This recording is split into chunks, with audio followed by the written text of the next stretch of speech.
کہتے ہیں اس دنیا میں انسان سے سب سے خالص اور بے غرض محبت اس کی ماں کرتی ہے۔ ہمارے ارد گرد ایسی بے شمار کہانیاں بھری پڑی ہیں کہ جہاں کئی برس بعد بچھڑے ہوئے آپس میں ملتے ہیں تو جذبات کی نئی کہانیاں رقم ہوتی ہیں۔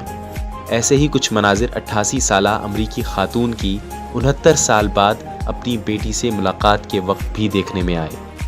خبر رساں ادارے AFP کے مطابق فلوریڈا سے تعلق رکھنے والی 88 سالہ جینووا کو 69 برس قبل کہا گیا تھا کہ ان کی بیٹی کونی پیدائش کے فوراً بعد انتقال کر گئی تھی۔ جینووا کی شادی کم عمر میں ہوئی تھی اور بیٹی کی پیدائش کے وقت ان کی عمر 18 برس تھی۔ تاہم مولٹروپ کو ایک دن NST.com پر DNA ٹیسٹ کے ذریعے اپنی والدہ کا پتہ چلا اور وہ فوراً ان سے ملنے کے لیے فلوریڈا چلی آئیں۔ مولٹروپ کے مطابق ان کی والدہ ان سے مل کر بہت خوش ہوئیں اور انہیں دیکھتے ہی کہا کہ تم زندہ ہو۔